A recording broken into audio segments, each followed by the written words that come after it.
Irmãos, eu quero começar essa palavra nessa manhã confessando um pecado.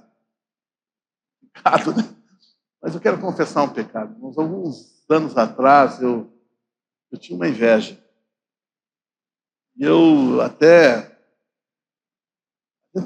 pastor tem uma mania de santificar pecado, que é complicado. E eu chamo isso aí uma inveja santa. Eu sou um negócio desse. Que absurdo, né, irmãos? Não, mas eu tinha mesmo. Eu tinha uma inveja santa dos discípulos, dos apóstolos, daqueles que andavam com Jesus. E eu pensava comigo, eu dizia, que privilégio, que alegria, né? Daquele pessoal que andou com Jesus, daquele pessoal que foi ministrado por Jesus, né? Discipulado por Jesus. Eu tinha uma inveja santa, né? Ele pode dizer que inveja é santa, né? Mas o Senhor me revelou algo, né? Me livrou desse pecado. E Ele me levou a uma passagem do Evangelho onde Jesus, ressurreto, aparece aos seus discípulos.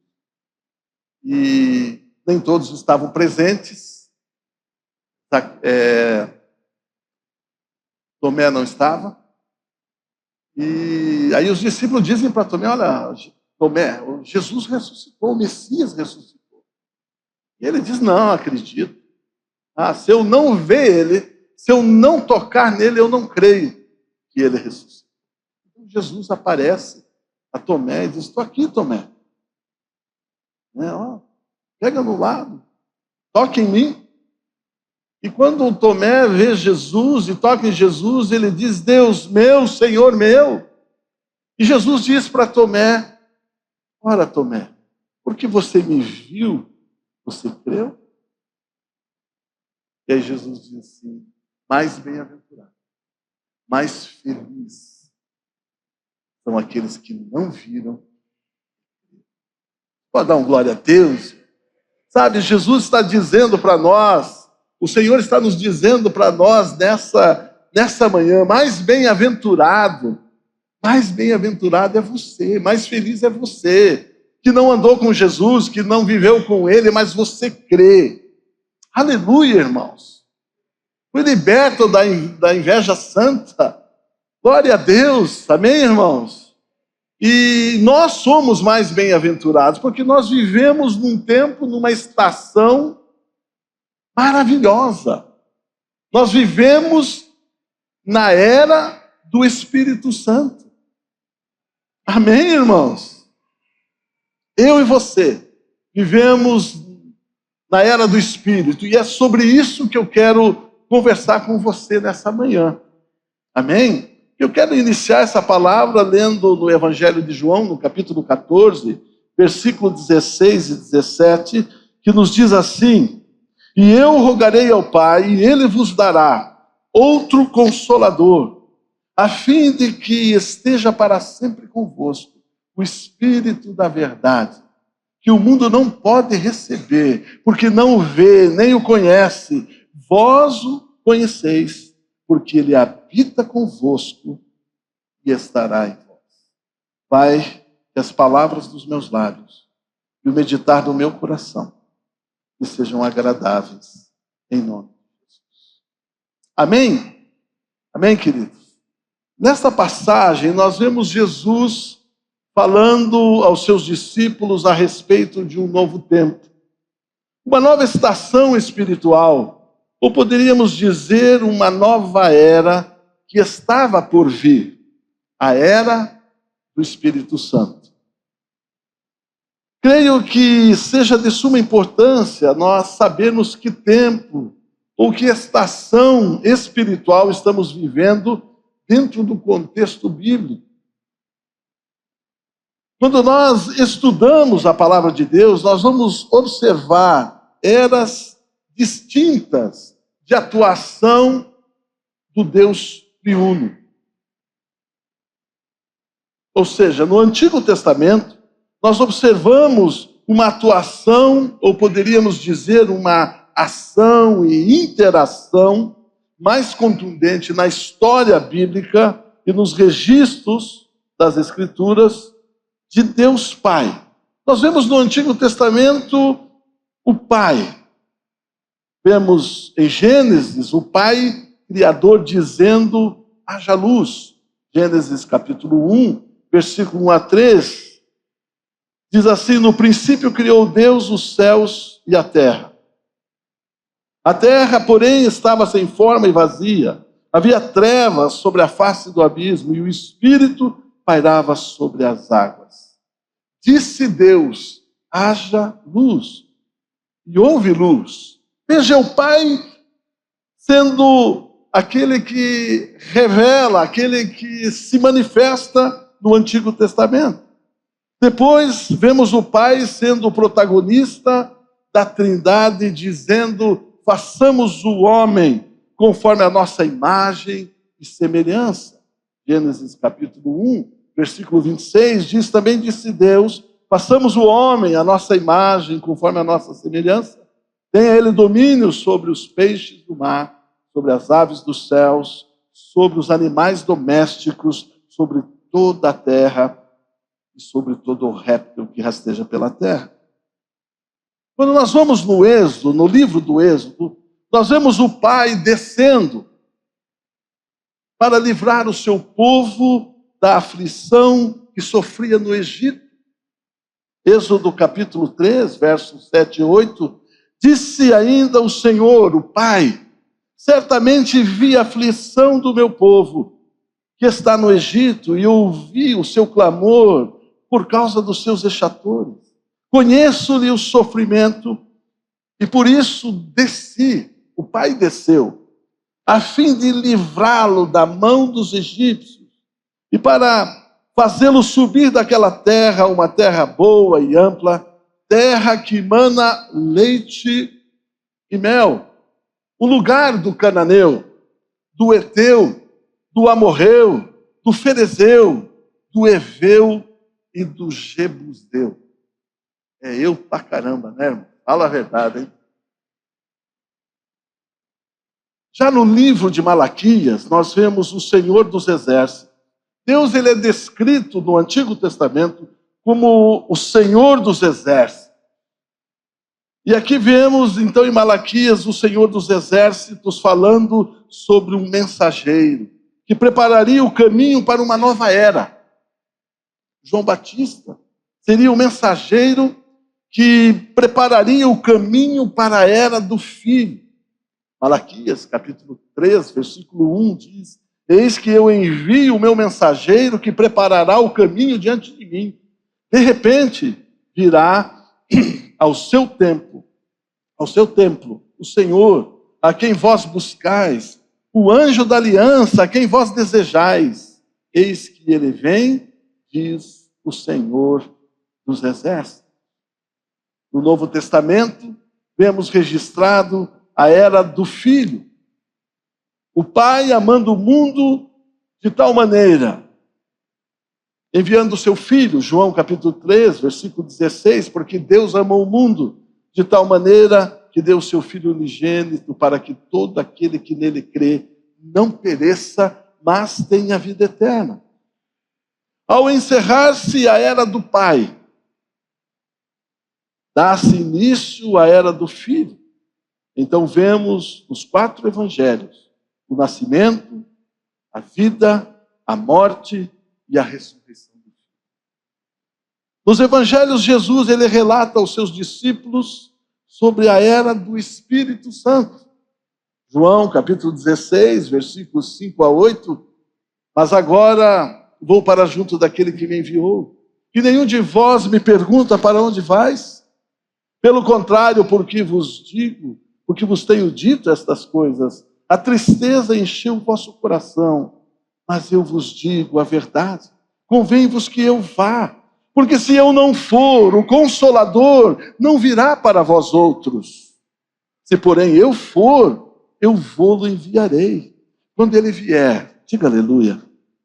Quando ele vier, convencerá o mundo do pecado, da justiça e do juízo. Aleluias. Queridos, estamos vivendo a era do Espírito Santo. Ah, dá um glória a Deus, irmão. Fala um aleluia aí. É a era do Espírito Santo. Estamos vivendo a era do Espírito Santo.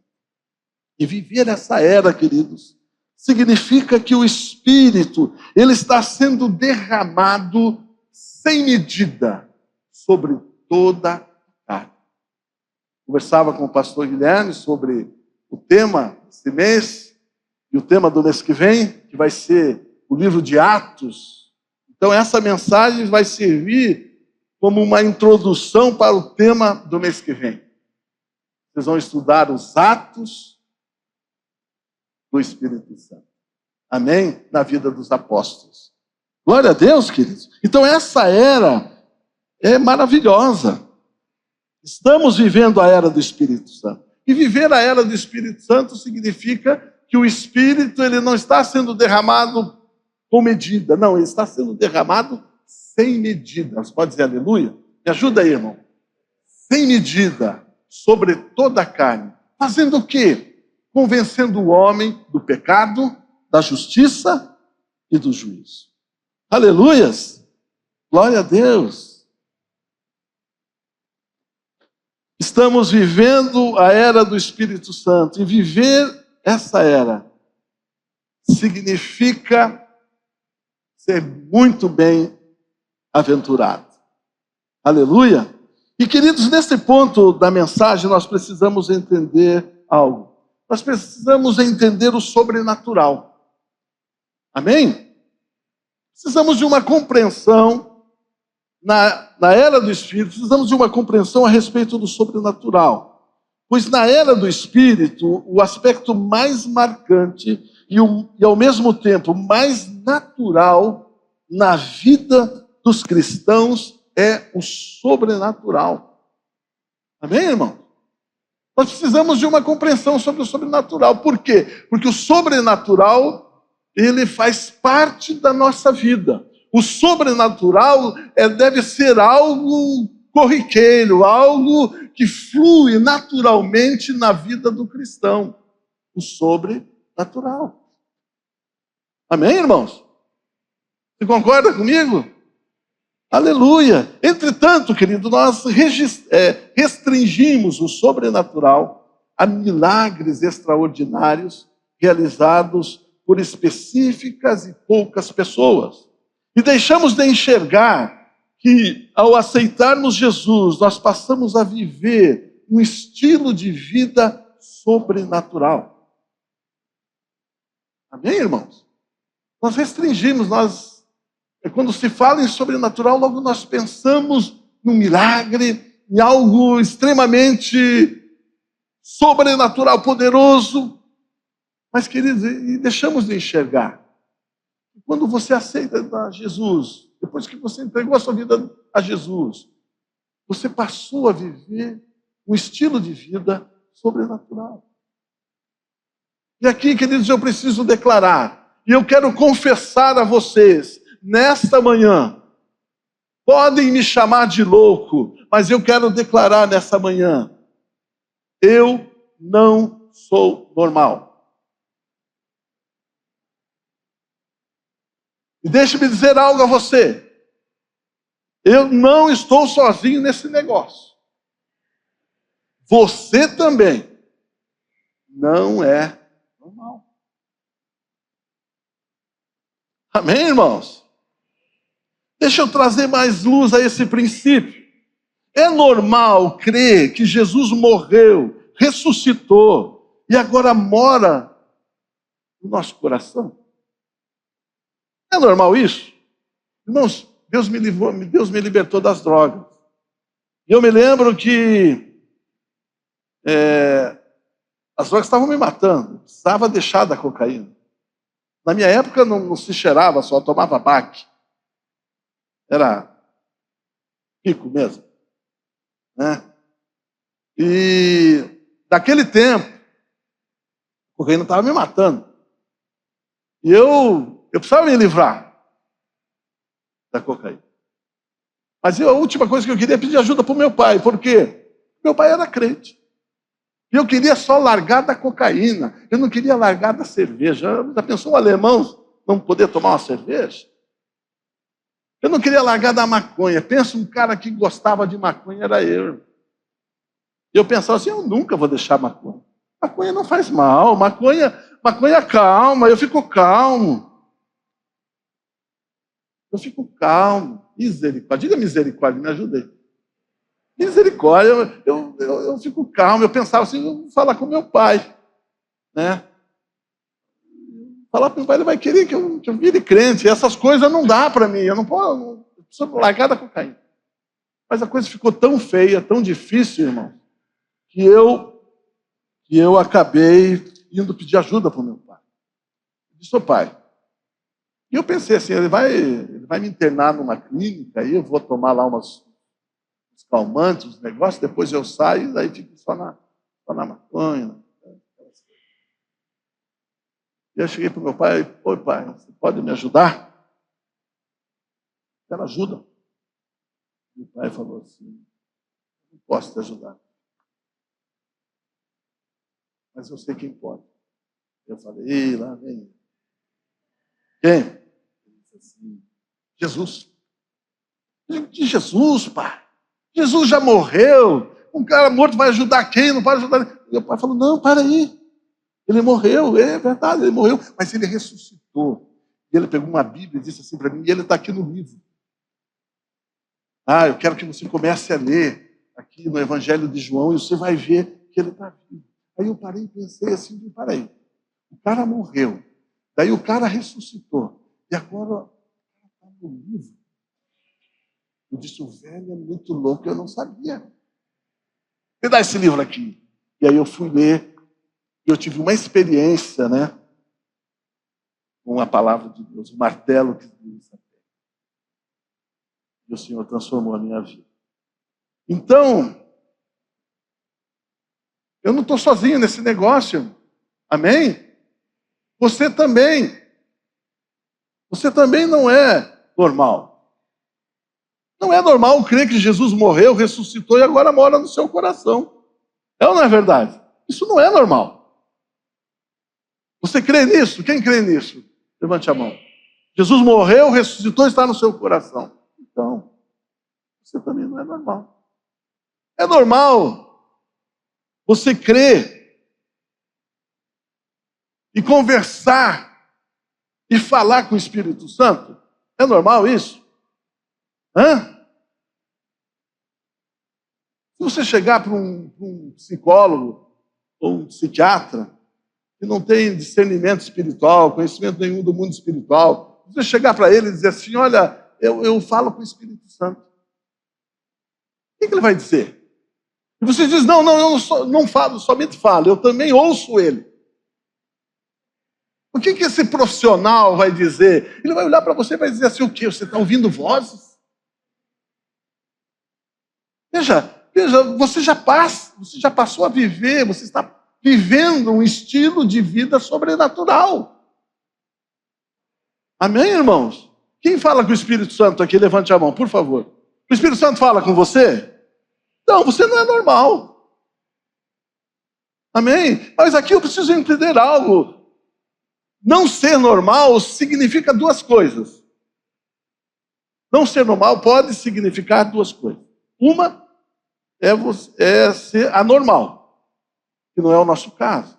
Anormal é uma pessoa lunática, uma pessoa que tem problemas mentais. O anormal, ele não poderia estar aqui num púlpito ministrando uma palavra, tinha que estar preso no manicômio. Então, não ser normal significa que a pessoa pode ser anormal. Esse não é o nosso caso. Amém, irmãos? Não ser normal também significa ser sobrenatural. Dá uma glória a Deus, irmão. Aleluias! Significa ser sobrenatural. Glória a Deus, irmãos. Aleluias! Você já vive um estilo de vida sobrenatural.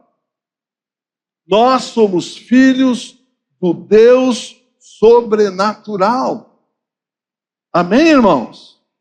O sobrenatural marcou a minha vida, pois não é natural ou normal que um dependente químico, como eu era, como eu vivi há mais de 41 anos atrás, não é normal um dependente químico ser liberto, ser transformado.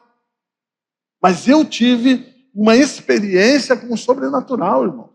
O sobrenatural, ele salvou a minha vida, transformou a minha vida. Amém, irmãos?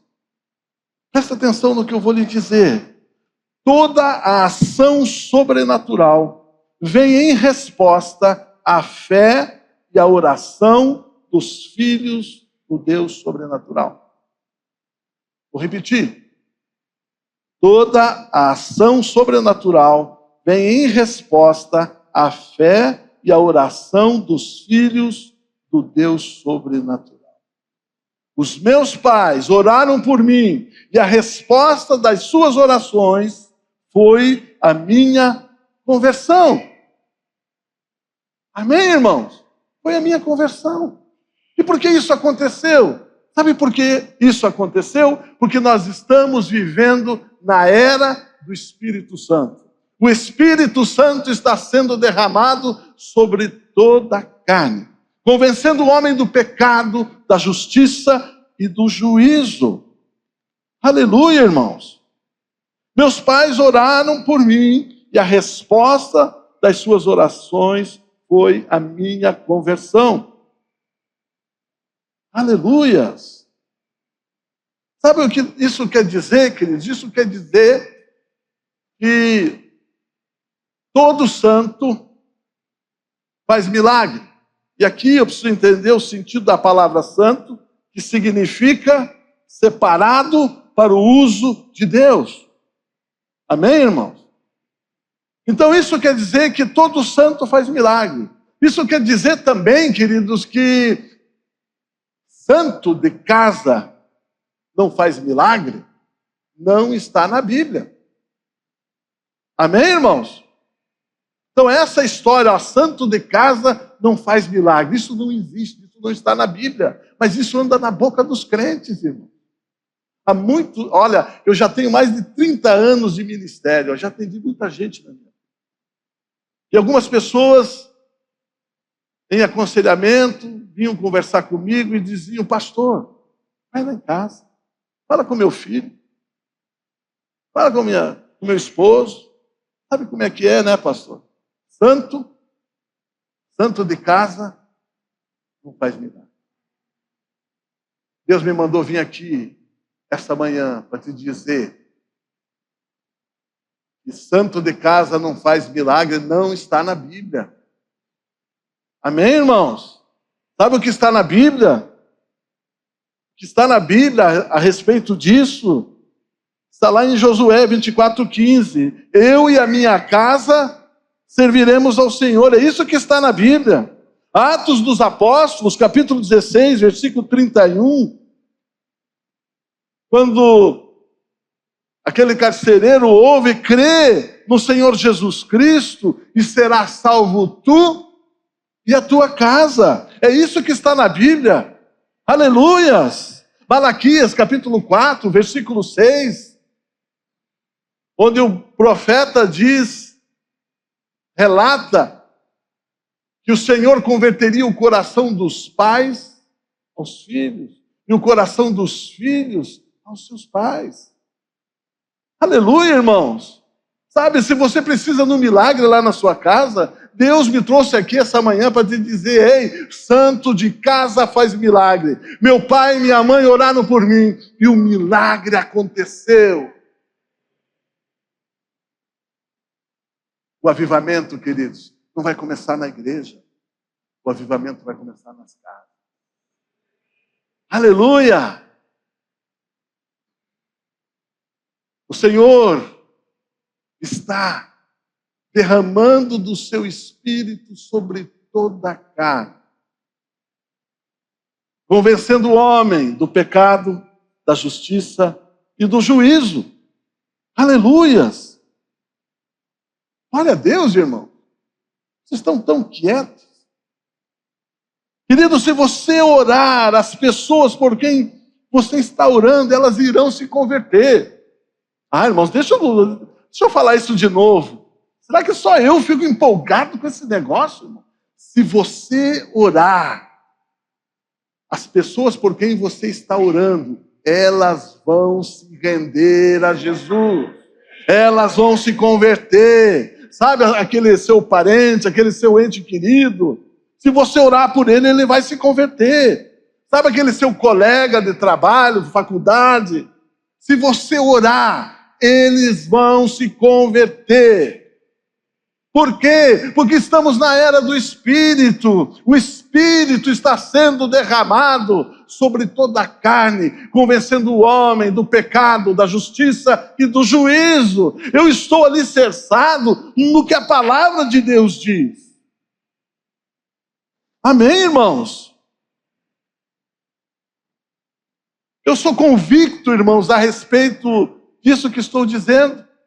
Eu tenho convicção a respeito disso. Porque eu vivi toda a minha vida isso que eu estou ministrando aqui. Eu tenho muitas experiências de pessoas que eu orei e se converteram. Amém, irmãos? Se você orar, as pessoas por quem você está orando irão se converter. Aleluias! Pode ter aquele coração mais duro que tiver, vai se converter. Aleluias! Eu sou convicto a respeito disso. Eu sou convicto a respeito disso porque no Evangelho de João, no capítulo 15, no versículo 16, Jesus falando aos seus discípulos a respeito do propósito de vida deles. E sabe o propósito de vida dos discípulos? É o mesmo propósito de vida meu e teu. Amém? Em João 15,16, Jesus diz assim: não foram vocês que me escolheram a mim, pelo contrário, eu vos escolhi a vós outros, e vos designei, e vos nomeei, para que vades e deis fruto, e o vosso fruto permaneça, a fim de que tudo o que pedirdes, eu conceda a você. Amém, irmãos? Esse é o propósito da nossa vida. Nós fomos salvos para um propósito. Amém? Nós não fomos salvos apenas para irmos para o céu. É certo que tem pessoa que é salva só para ir para o céu. É ou não é? Quem foi salvo só para ir para o céu? O ladrão da cruz, né? Camarada só fez coisa errada na vida. Aí, 48 minutos do segundo tempo, né? Jesus diz para ele reconhece seus erros e Jesus diz: hoje mesmo estará comigo no paraíso. Foi salvo para ir para o céu. Agora, eu e você não fomos salvos apenas para irmos para o céu. Porque se tivéssemos sido salvos só para ir para o céu, nós tínhamos que estar lá no céu. É ou não é verdade? Tinha que estar lá. Por que você está aqui, então?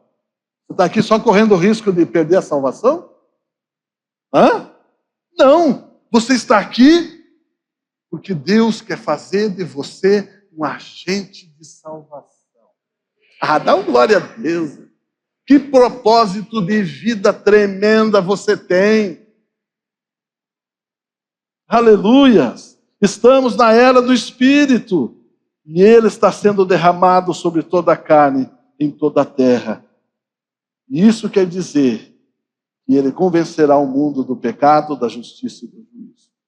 Veja o que Jesus ressurreto na era do Espírito disse aos seus discípulos. João, capítulo 20, versículos 21 e 22. Disse-lhes, pois, Jesus outra vez: paz seja convosco. Assim como o Pai me enviou, eu também os envio. Ao propósito, amém? Como o Pai enviou Jesus? O Pai enviou Jesus como Salvador, mas o Pai enviou Jesus também como um agente de salvação. Agora, como o Pai enviou Jesus, agora Jesus, o Salvador, envia os seus discípulos como agentes de salvação. Amém? E havendo dito isso, soprou sobre eles e disse-lhes: recebei o Espírito Santo. Oh, glória, irmãos. Você tem o Espírito Santo. Você, como um agente de salvação nessa terra, você tem o Espírito Santo. Você tem aquele que convence o homem do pecado, da justiça e do juízo. Aleluia! Isso tudo quer dizer que basta você orar e o Espírito fará. Amém? Basta orar e o Espírito fará. A grande verdade, queridos, é que basta orar e algumas vezes você não vai precisar nem falar.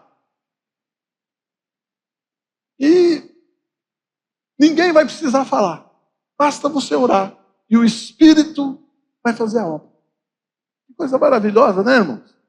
Isso me lembra a história de um diácono que nós tivemos lá em nossa igreja.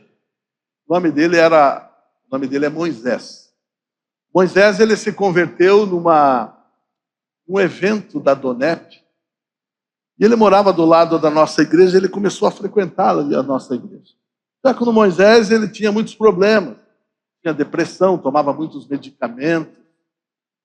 Era um homem assim bem complicado, a vida dele, bem problemático. Mas aí a gente começou um trabalho de aconselhamento pastoral. Ele foi sendo liberto, foi cortando remédios até que não tomava mais remédio nenhum, não tinha mais depressão, nem ansiedade. E aí, depois que ele melhorou, nós começamos a ministrar a vida dele. Começamos a dizer: agora, Moisés, você tem que orar pelos seus pais, pela sua família. E começamos a orar.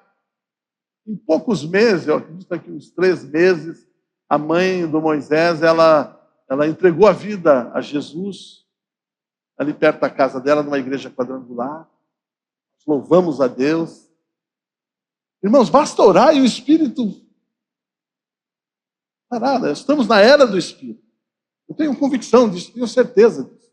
E faltava o pai. O pai era complicado. Pensa um nordestino, coração duro. E aí digo: vamos intensificar a oração. Intensificamos a oração. Fizemos jejum, clamamos. E o pai do Moisés, ele tinha um costume. Durante a semana, ele ia 2 vezes no mês. Ele ia na casa do Moisés, ia no sábado, aí pousava lá às 5 horas da manhã, tomava um chimarrão com ele, e passava o domingo com ele. O Moisés sempre convidava ele para ir na igreja no domingo de manhã. Ele nunca ia. Num daqueles dias, o pai do Moisés falou assim: filho, hoje eu vou na igreja. Rapaz, o Moisés ficou animado. Só Deus está respondendo. Intensificamos a oração, Deus está respondendo. É hoje. Hoje que ele se converte. Tenho certeza. Ele ficou feliz da vida. Se arrumaram, foram à igreja, sentou assim na primeira fila. Quando ele olha o pregador, ele desanima. Ele diz: puxa, logo hoje que eu trouxe meu pai, logo hoje esse pregador, ele diz, naquela manhã estava trazendo a palavra um homem de Deus, um homem cheio do Espírito Santo. Mas sabe aquele camarada manso? Sabe aquele cara que falava baixo, com mansidão? Era amor puro. Homem de Deus. Quando ele olhou e viu que era ele, eu vou tentar imitar ele, né? O pregador. É mais ou menos assim.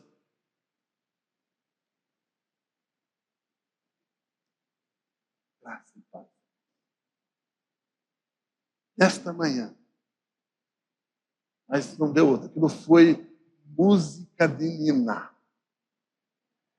O pai dele dormiu. Dormiu pesado. E ele disse assim, eu sabia que ele ia dormir. Certeza. E foi, rolou. No final da mensagem, o pregador dá um amém mais alto. Amém, irmãos. Ele desperta. Estão indo embora. No estacionamento da comunidade. O pai dele fala assim para ele. Filho, que lugar maravilhoso é a igreja. Agora eu sei tudo o que você me falou sobre Deus. Agora eu vou servir a Jesus. Agora sim. Agora eu vou para a igreja junto com a sua mãe. Basta orar. E o Espírito fará. Ele fará por si mesmo. Moisés não falou. O pregador não falou. Ninguém falou. E ele se converteu dormindo. Ah, dá um glória a Deus aí. Vamos aplaudir esse Deus, irmão. Glória a Deus. Naquela manhã, eu tive uma compreensão clara de um salmo. Que diz que se o Senhor não guardar, se o Senhor não edificar a casa, em vão trabalham os que edificam. Se o Senhor não guardar a cidade, em vão vigia o sentinela. Inútil vos será comer o pão que penosamente granjeaste, pois aos seus amados ele dá, enquanto dorme. Amém? Basta orar, e o Espírito Santo fará. Aleluia, irmãos. Basta orar e o Espírito Santo fará. E ele pode não usar ninguém, mas ele pode usar alguém. Amém, irmãos? Basta orar e o Espírito Santo fará. Vai usar alguém para falar. Eu me lembro de um testemunho. Logo que eu me converti, eu trabalhei durante 6 anos numa indústria. Trabalhei secularmente nessa indústria. E eu sempre fui evangelista. Eu, desde que aceitei a Jesus, eu entendi esse princípio que eu estou ministrando para vocês aqui. Eu sempre compreendi. E eu ganhei muitas almas. Né? Tem orgulho nisso? Não tenho orgulho. Eu simplesmente sou consciente da era, do ciclo, do tempo que eu estou vivendo. Eu estou vivendo na era do Espírito. O Espírito está sendo derramado sobre toda a carne. É Ele quem convence, é Ele quem realiza, é Ele quem faz a obra, irmão. Então eu ganhei várias pessoas ali no meu local de trabalho. E como é que eu fazia? Eu entrava muitas vezes no banheiro, assim, orava em casa, e a coisa acontecia, as pessoas se convertiam. Eu me lembro, eu trabalhava na área de controle de qualidade, eu era um auditor de qualidade, uma empresa chamada Refrigeração Paraná, hoje essa empresa chama-se Electrolux. Eu trabalhava num setor, na área de controle de qualidade. E eu me lembro que eu estava num setor, o auditor de qualidade, ele anda em toda a fábrica. Então, as fábricas são cheias de setores. E cada setor tem um banheiro onde o pessoal daquele setor usa. E tem um zelador. Né? E houve lá um problema na linha de montagem e eu fui no banheiro para orar. Né? Então, eu entrava no banheiro e ia orar. Aí, naquele setor que eu estava ali, na linha de montagem, tinha um zelador, um velhinho, pensa um velhinho, boca suja. Eu entrava ali para orar pelas pessoas ali, e tinha que ficar escutando as piadas sujas, porca do velhinho. Eu dizia, meu Deus dá um jeito nesse velhinho. Aí ele está atrapalhando o nosso tempo de comunhão, nosso tempo de oração. Dá um jeito nesse velhinho. Mas pensa a boca suja, irmão. Aquelas besteiras, aqueles troços, sabe, me atrapalhava. E aí o Espírito Santo fala comigo, ele diz, o velhinho te atrapalha, te irrita. Eu digo, o velhinho me irrita, Deus. Dá um jeito nesse velhinho. E aí o Espírito Santo falou assim para mim, ele te irrita? É. E aí ele disse assim para mim, tudo aquilo que te irrita é o teu chamado. Tem alguém te irritando? Deus está te chamando, hein? Para você orar. Aí eu entendi. Orar pelo velhinho. E se orar pelo velhinho? Orei, clamei. É jejum eu fiz para aquele abençoado. Deus liberta. Deus põe sabão de coco na boca dele. Orei, eu clamei. Cada vez pior o velhinho, rapaz. Meu Deus do céu. Aí saí daquele setor e o velhinho, pior do que estava. Depois de quase 2 anos eu voltei para aquele setor. Voltei para aquele setor, quando eu entro no banheiro, irmãos, eu tive que entrar lá, fechar a porta e chorar. Sabe por quê? Quando eu entrei no banheiro, eu vi o velhinho. Novo Testamento daqueles pequenininhos dos Gedeões, pregando a palavra. Basta orar. E o Espírito falar. Amém, irmãos? Ele pode fazer por si mesmo, sem depender de ninguém, ou ele pode usar alguém. Basta orar e o Espírito Santo fará. E fará por quê? Porque estamos na era do Espírito, irmão. Você está vivendo a era do Espírito, o Espírito está sendo derramado sobre toda a carne, convencendo o homem do pecado, da justiça e do juízo.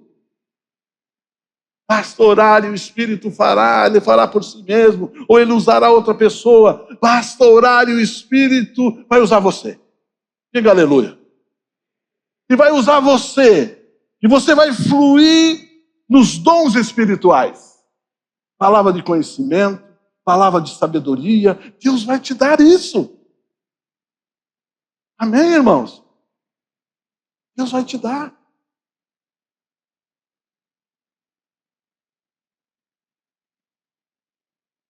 Evangelho de João, no capítulo 1, versículo 43 a 51, eu não vou ler, mas vou contar a história. Os irmãos podem pôr ali o texto. Natanael, Filipe tem um amigo chamado Natanael. E Filipe tem um contato com Jesus e vai até Natanael, seu amigo, e diz, olha, Natanael, encontramos aquele que Moisés falava nas Escrituras. Encontramos o Messias. Jesus de Nazaré.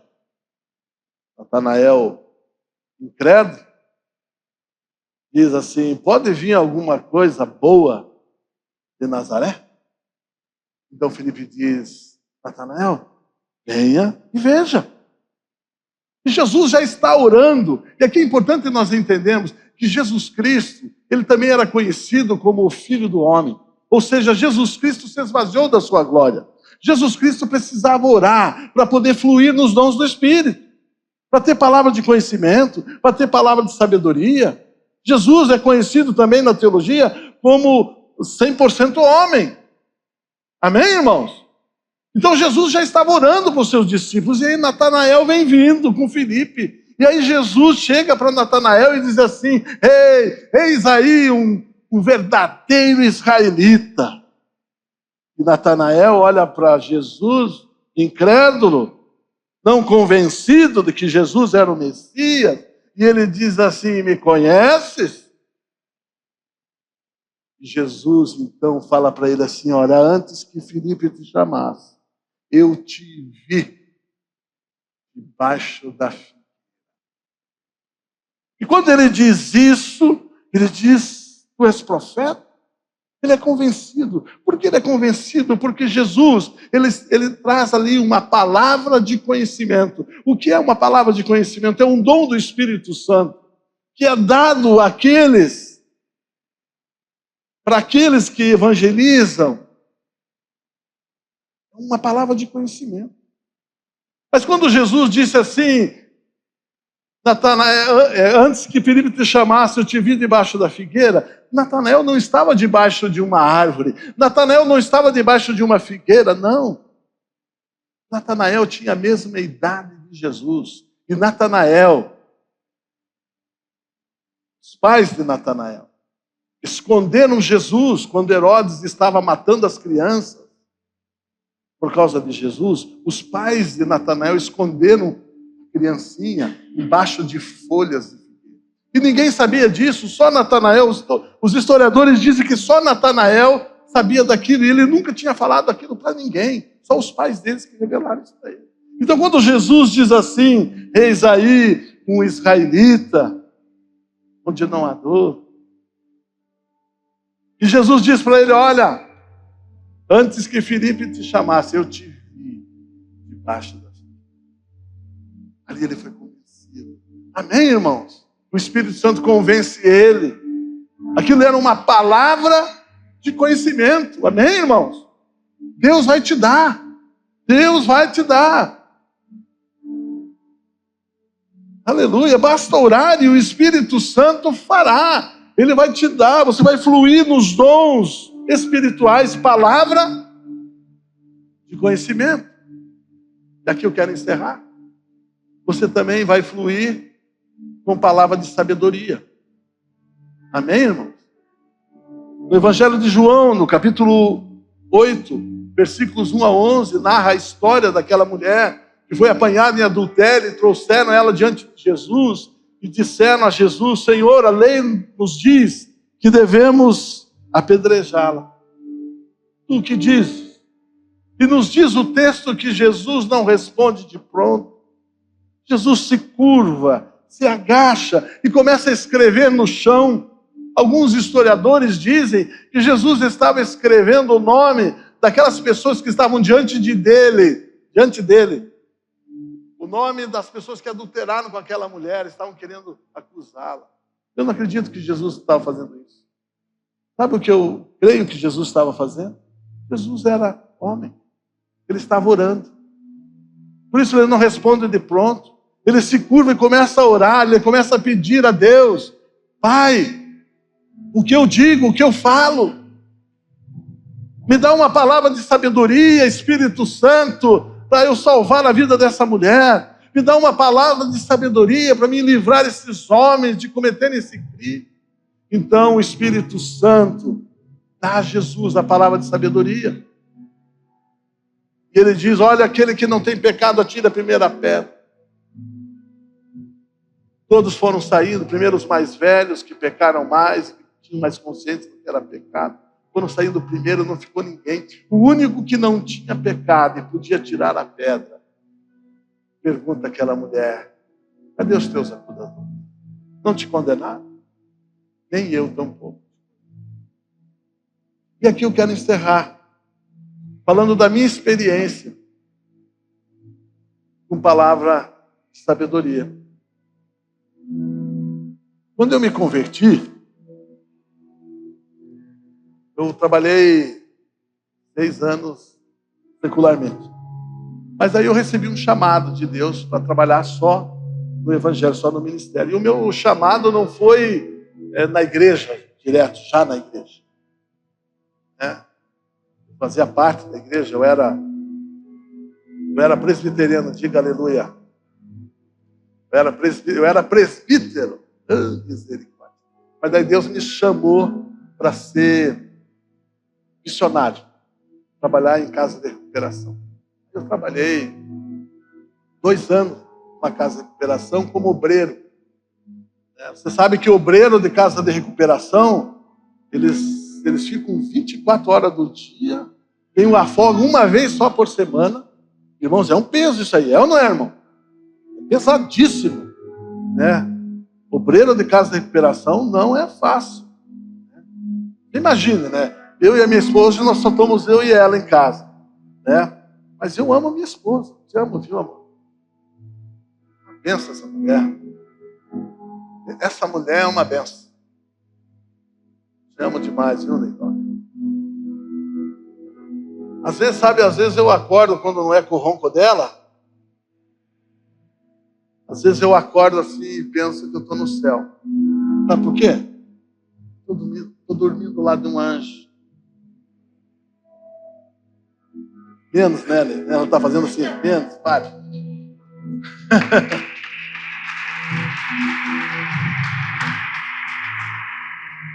Mas pensa, eu e ela nos amamos, eu amo ela, ela me ama, moramos na mesma casa e de vez em quando dá um choque lá, irmão. Não é que é só lá em casa que dá esse choque? Às vezes dá uma discussão boba, tão idiota, né? Mas às vezes dá, a gente fica lá meio irritado, meio, né? Mas eu amo ela, ela me ama. Agora você imagina uma casa de recuperação, com 30, 40 pessoas morando no mesmo lugar, tudo gente boa. E um obreiro, 24 horas enfrentando isso. Agora, eu era um obreiro diferente. Eu era um obreiro que eu ia segunda-feira, 8 horas da manhã, às 18 horas eu saía. Sábado e domingo eu passava com a minha família em casa. Então, era um obreiro que não sofria tanta pressão. Então, quando tinha um aluno que queria desistir do tratamento, eles me chamavam. Eu tinha mais paciência, né? Não tinha muita pressão sobre mim. E às vezes eu convencia as pessoas a ficarem. Eu me lembro de um rapaz que ia embora, ele estava indo bem até no tratamento. Aí eles me chamaram, disseram, Mauro, vai lá ver se você consegue convencer ele a ficar. Eu fui até lá.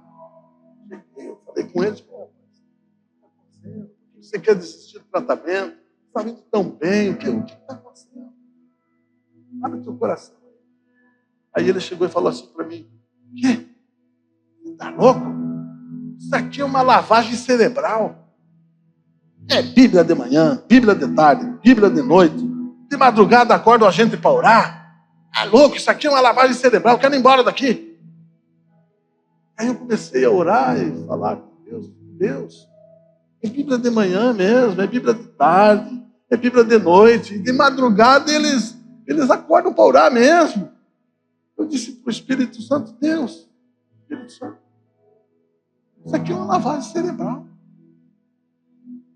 E aí o Espírito Santo falou assim para mim, então diga isso para ele. Eu falei, não, se eu disser isso para ele, ele vai embora. E aí o Espírito Santo foi enfático, disse, diga isso para ele. Aí eu peguei coragem, falei, olha, quer saber de uma coisa, rapaz? Isso aqui é uma lavagem cerebral mesmo. Rapaz, eu não sabia mais o que dizer. Não vinha nada na minha cabeça. Quando não vem nada na minha cabeça, sabe o que eu faço? Eu fico repetindo a mesma coisa. Aí eu disse, é isso mesmo, rapaz. Isso aqui é uma lavagem cerebral. Ele olhando para mim, esperando uma resposta. Eu digo, é isso mesmo, rapaz. É uma lavagem cerebral. Graças a Deus. Oh, louvado seja o Senhor. Ele me deu a palavra de sabedoria. E aí eu disse assim, ou você vai me dizer que a maneira como você sempre pensou até hoje não te fez bem. A maneira como você pensou até hoje destruiu o teu lar, destruiu tua família. E você está aqui numa casa de recuperação. Porque a maneira como você pensou até hoje é assertiva, é boa. É lógico que Deus quer lavar a sua mente com a água pura da sua palavra. E vai te dar uma maneira assertiva, correta de pensar, que vai restaurar o seu casamento, restaurar a sua vida familiar, a sua vida profissional. É isso mesmo. Ele está lavando a sua vida. Queridos, quando o Espírito Santo dá palavra de sabedoria, palavra de conhecimento, a pessoa é convencida. Ele ficou Ele terminou o tratamento, está liberta hoje. Basta orar. O Espírito. Aleluias. Glória a Deus. Você recebe essa palavra no seu coração? Você vai viver essa palavra? Viva essa palavra, viva ela, viva. Você é um agente de salvação. Você não foi salvo apenas para ir para o céu, não. Você é um agente de salvação. Você está aqui nessa terra, eu estou aqui nessa terra, nós estamos aqui nessa terra. E precisamos discernir, e precisamos entender que ciclo, que tempo, que era estamos vivendo. Estamos vivendo a era do Espírito Santo. Aleluias! Esse Espírito, ele não está sendo derramado por medida, como no Antigo Testamento, como na era do Pai. Não! Ele está sendo derramado sem medida sobre toda a carne, sobre a vida do seu filho, aquele que está desviado, sobre aquele querido, aquele que está desviado, aquele que está distante.